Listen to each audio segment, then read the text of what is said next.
Amalan yang baik yang dirindukan surga. Kita lihat ceramahnya bersama Ustadz Rasad Latif. Pertama, dirindukan surga, dirikan sholat. Yang kedua, kata Nabi, wasyamu Ramadan. Berpuasalah di bulan suci Ramadan. Alhamdulillah, tuntas puasa Ramadan. Tapi jangan puas sampai di situ, Bu. Maka kita lanjutkan dengan puasa Senin Kamis. Pertama, dirindukan surga, dirikan. Inilah ciri manusia yang mencintai dunia. Kita lihat ceramahnya bersama A'agim. Dunia itu cirinya 3. 1, selalu galau dengan yang belum terjadi. Cemas dengan besok, cemas dengan yang akan datang, cemas tidak punya uang, cemas dengan harga barang, cemas dengan yang belum terjadi. 1 cirinya. Yang kedua, kecewa, sedih dengan yang sudah terjadi. Yang sudah terjadi itu membelenggu hidupnya. Yang akan datang menyengsarakan dirinya. Dan ciri yang ketiga pecinta dunia, capek yang tidak ada ujungnya. Setiap waktu tuh capek pikirannya, capek hatinya, capek badannya. Kenapa? Karena tidak diniatkan jadi amal soleh. Kalau diniatkan jadi amal soleh, paling capek hanya badan. Tapi pikiran dan hati tidak akan letih. Karena semuanya dicatat Allah jadi amal. Celakalah orang yang selalu menghina orang lain. Kita lihat ceramahnya bersama A'agim. Jangan suka berkata tidak baik tentang orang lain. Siapa tahu yang kita ejek, kita hina, kita rendahkan adalah orang yang dicintai Allah. Celaka nanti kita menghina, merendahkan orang yang dimuliakan Allah. Jangan sombong dengan ilmu yang kamu miliki. Hormatilah pendapat orang lain. Belajar fikih silahkan, tapi hormati yang berbeda pendapat sama kamu. Jangan jadi penceramah seolah-olah dia panitia hari kiamat. Kan ada itu penceramah begitu. Neraka aja terus dia cerita. Jadi sudah punya ilmu, rendahkan hatimu. Tidak ada orang senang orang yang sombong.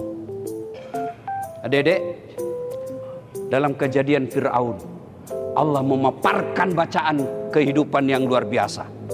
Fir'aun punya pasukan, gagah, kaya, raja, tidak punya adab, hina, sehina-hinanya. Inilah ciri perempuan yang hatinya diduduki oleh syaitan. Paling sering di hatinya didudukin sama syaitan. Yang pertama, egois. Yang kedua, maunya selalu diperhatikan tapi tidak mau memperhatikan. Alah, balik itu mah. Lu perhatian kalau udah awal bulan. Ayang udah demam. Ayang pegel-pegel nggak ayang? Masuk tengah bulan, dia nafsi-nafsi. Itu lo ngaku. Yang ketiga, dia selalu mementingkan prioritas dirinya. Inilah pertemuan Ustadz Abdul Somad dan Habib Bahar. Saudara-saudara, orang alim itu banyak, di mana-mana banyak orang alim. Tetapi ar-rasikhuna fil ilm itu sangat sedikit sekali. Dari sudut mungkin bisa 1. Nah, ana bahwa dalam sudut yakin beliau, Ustaz Abdul Somad, salah satu termasuk bagian daripada ar-rasikhuna fil ilm. Bagian daripada rajul yadri wa yadri annahu yadri. Termasuk dari bagian alim yang amal ilmi. Beliau termasuk pewaris ilmu Nabi Muhammad, menyambung lidah Nabi Muhammad, menerus perjuangan Muhammad SAW. Jadi bagi seluruh umat Islam wajib untuk mendoakan dan mengikuti ulama-ulama seperti beliau. Nah, anak hujunah sedang doa minum kemakutan. Insyaallah, wahbukum jam asyadinkum. Makanya saya sama Bang Umar udah waktu kita di MS ya, waktu kita di MS itu kita sudah mewakafkan nyawa jiwa kita untuk menjaga para ulama dan para kiai. Itu waktu di dulu kita harus pulang dari berisik, kita berikrar berjanji, nyawa jiwa kita orang serahkan. Kalau ada yang macam-macam sama ulama kita, tidak usah berurusan sama yang lain. Sama Bahar bin Smith, sama Umar Keke. Gue itu cukup. Inilah hal yang penting di waktu subuh. Kita lihat ceramahnya bersama Ustadz Hadi Hidayat. Ternyata yang penting di waktu subuh itu bukan hanya sholatnya, tapi semua bacaan yang disampaikan di waktu subuh langsung dipersaksikan. Kalau doa dikabulkan, kalau istighfar diampuni, kalau minta rahmat diberikan. Itu subuh. Bagaimana makan dan minum di saat puasa karena lupa. Bagaimana kalau hari pertama, Ustaz? Karena kita selama ini terbiasa sarapan bubur ayam, habis 1 mangkok. Hari pertama Ramadan, rezekimu yang 1 mangkok. Lanjutkan. Lanjutkan. Tetap sah. Bagaimana? Mata orang yang beriman itu sudah pasti berakhlak. Kita lihat ceramahnya bersama Ustadz Hadi Hidayat. Jadi mata orang beriman itu pasti berakhlak. Kalau sholatnya sukses, itu pasti ada akhlak dalam pandangannya. Nah itu kita yang punya itu. Karena itu mata orang beriman karena dibimbing oleh akhlak, oleh imannya, nggak semua dilihat. Ada batasan. Laki-laki menjaga mata, perempuan menjaga akhlak. Kita lihat ceramahnya bersama Ustadz Dasat Latif. Doa cepat diijabah Allah adalah menghindari dosa dan maksiat. Bagi kita laki-laki, dosa yang paling besar itu apa? Dosa perempuan. Tapi ini perempuan, tolong kami kerjasama. Ya, kami ini laki-laki jaga mata, tolong kalian jaga akhlak. Biar kami setengah mati jaga mata, kalau kalian gentayangan susah. Masa kita mau jalan begini terus? Ini hal yang paling mudah manusia masuk neraka. Kita lihat ceramahnya bersama Ustadz Dasat Latif. Tapi jangan gara-gara perbuatanmu orang berdosa. Ya, kita ini dosa yang paling gampang membuat kita masuk neraka, mata. Mata ini yang paling gampang masuk neraka kita. Tadi lihat tiba-tiba kita sikir. Tiba-tiba lihat cewek, ada cewek cantik. Kelihatan pahanya. Perbaiki sholatmu, maka Allah akan memperbaiki Sholat kita, Allah akan memperbagus urusan-urusan kita. Jangan risau dengan masalah-masalah kita. Jangan takut menghadapi persoalan hidup ini. Semuanya masalah kita itu terjadi dengan izin Allah, dan Allah lah satu-satunya yang kuasa memberikan solusi terbaik. Masalah keuangan, masalah usaha, masalah pekerjaan, masalah rumah tangga, masalah sekolah, masalah bisnis, semua itu kecil kalau Allah menolong kita. Menjadi berat hidup ini kalau jauh dari pertolongan Allah, dan sholat kuncinya. Wasta'inu bis-sabri was-salat. Maka perbaiki sholat, yang lain-lain akan ikut menjadi baik. Puasa yang Rasulullah senangi adalah puasa Senin dan Kamis.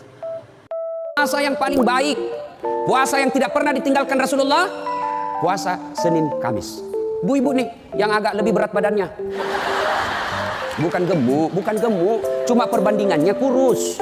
Bukan, orang bilang Ustadz kurus betul, bukan kurus, kamu yang gendut. Yang lebih berat badannya, yuk terapi Senin Kamis. Senin Kamis. Inilah musibah yang manusia jarang sadari. Pernah ada seorang kaya raya berkata begini pada Imam Hasan Al-Basri, saya ini ibadah jarang, tahajud hampir tidak pernah, saum sunnah juga tidak, tapi lihat rezeki saya lancar, rumah saya lapang, badan saya sehat, saya dihormati orang, padahal saya ibadah sedikit, jarang baca Quran, jarang, tahajud tidak, saum hanya wajib. Tapi lihat apa yang dikatakan beliau, itulah musibahnya. Saudara, tidak ditolong Allah bisa ingat kepada Allah, tidak ditolong Allah bisa sholat, bisa sedekah, bisa tahajud, itu musibahnya. Dunia hanya sementara, jangan silau dengan dunia. Bisa jadi itu adalah ujian. Ada orang yang sibuk sekali mengumpulkan uang, ditabung terus tabungannya. Dia sibuk menghitung, mengumpulkan. Sesudah itu dia mati dan tidak dibawa sama sekali tabungannya yang mati-matian dia perjuangkan. Bukankah ini tanda kebodohan luar biasa? Dia mati-matian mengerahkan tenaga, waktu, pikiran untuk mengumpulkan dunia. Sesudah mati tidak dibawa sedikit pun juga selain dosanya. Hadirin, dunia cuman mampir saja. Tidak usah terpesona kepada dunia, biasa-biasa saja. Semua cuman ujian casing, bukan tanda kesuksesan. Hukum berwudu di dalam toilet bersama Ustadz Hadi Hidayat. Maka tidak ada masalah ketika Anda berwudu dalam keadaan juga menyatu tempatnya dengan toilet, karena kaidah juga mengatakan ad-daruratu tubihul mahdharat. Kondisi-kondisi yang mendesak itu, kondisi-kondisi yang tidak biasa itu membolehkan, bahkan yang terlarang pun asalnya diperkenankan. Nah, ini kan sifatnya tidak terlarang, hanya tidak disukai gitu kan, makruh sifatnya, nggak ada nas haram di dalamnya, tapi sifatnya tidak disukai. Tidak disukainya itu karena kita tidak bisa mengungkapkan hal-hal baik yang mungkin kita bisa lakukan ya saat kita berwudu. Jadi kita berdoa harus keluar dulu setelah selesai wudu, gitu kan, baru kemudian kita bisa berdoa. Ataupun Bismillahirrahmanirrahim hanya kita bisa ungkapkan dalam hati. Maka tidak ada masalah ketika Anda berwudu dalam keadaan. Inilah doa agar diberikan hati yang bersih. Sampai salah niat. Doanya, Allahumma ati nafsi taqwaha wa zakkiha anta khairu man zakkaha anta waliyuha wa maulaha. Coba minta ke Allah karugerahkan kepada jiwa ini ketakwaan, sucikan jiwa ini ya Allah. Engkaulah sebaik-baik yang bisa mensucikan jiwa ini. Engkaulah yang memelihara dan menjaga jiwa ini, melindungi dan memelihara jiwa ini. Inilah penjelasan kenapa bulan Ramadan sangat istimewa. Ramadan istimewa karena ada ampunan Allah yang sangat luar biasa. Kenapa Ramadan istimewa? Karena ada pelipat gandaan pahala. Kenapa Ramadan istimewa? Karena ada peluang untuk menjauhkan dari setan. Dan yang terakhir, Ramadan istimewa karena semua waktu siang dan malam mempercepat terkabulnya doa. Itu yang dijamin di ayat 186 dalam rangkaian ayat Syam dari ayat 183 sampai 187. Ayat 186-nya khusus untuk mempercepat terkabulnya doa. Wa idza sa'alaka 'ibadi 'anni fa inni qarib ujibu da'watad da'i idza da'an falyastajibu li wal yu'minu bi la'allahum yarshudun. Tafsirnya apa? Hadis Nabi sallallahu alaihi wasallam, "Thalathatun la turaddu da'watuhum al-imamul 'adil was-sha'ima hatta yuftira wa da'watul mazlum." 3 golongan yang doanya sulit sekali ditolak. Yang pertama imam yang adil, yang kedua adalah orang puasa sampai berbuka, dan ketiga doa orang yang terzalimi. Istimewanya seragam polisi bersama Ustadz Dasat Latif. Mau tanya, bapak-bapak boleh ndak pakai baju seperti saya? Boleh. Boleh ndak bapak peci seperti saya? Oh, makin dicintai rakyat pak kalau bapak pergi tarawih seperti saya. Boleh ndak bapak pakai sarung seperti saya? Boleh. Tapi boleh ndak Dasat Latif pakai bajunya Pak Kadip Propam? Wah, ditangkap saya pak, polisi gadungan. Itulah nikmat sosialnya para polisi. Tidak bisa diuangkan pak. Tugas suami dan istri bersama Habib Rifki. Bapak tugasnya ngapain, nyari duit sama bikin anak? Lah emang tugas laki begitu kan?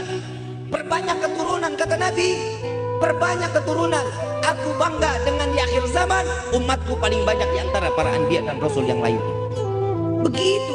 Ini baru punya anak 2. Terus cicing. Bapak mah enak, saya pak yang susah tidur susah, miring nggak bisa, celentang punah, apalagi tengkurap. Ayo dong. Betul bu. Tugasnya seorang perempuannya emang itu, dititipkan benih seorang suami. Gak boleh kata enggak, banyakin anak biar banyak rezeki. Percaya nggak apa omongan Nabi? Banyak anak banyak rezeki. Banyakin anaknya. Abdul Lahab dan Abu Jahal adalah manusia paling sombong. Apa Abu Jahal, Abu Lahab membenci Muhammad? Apa karena ajarannya Muhammad? Tidak, tapi karena dia sombong. Apa itu Bani Hashim? Kata Abu Lahab, lebih mulia saya punya turunan daripada itu. Abu Jahal katakan bilang begitu. Abu Sofyan juga bilang begitu. Ini adalah siksa neraka bagi wanita yang tidak mau menutup auratnya. Alal haq yang diceritakan oleh baginda Nabi Muhammad SAW. Apa dosa daripada istri tersebut yang mereka ditarik daripada rambutnya sampai ke ubun-ubunnya, sampai tercecer otaknya, mereka yang sampai mati tidak menutup auratnya. Dan yang kedua, yang menggantungkan daripada payudaranya, mereka yang mengumbar jasad atau badannya untuk dilihat daripada laki-laki yang bukan mahramnya. Yang ketiga, Mereka yang memakan daripada daging-daging jasad sendiri adalah seorang wanita yang demen berhias untuk dipandang orang lain, bukan untuk suaminya. Yang keempat, kemaluannya dimasukkan daripada kalajengking dan binatang-binatang yang sangat beracun masuk ke alat kelaminnya, keluar sampai duburnya, sehingga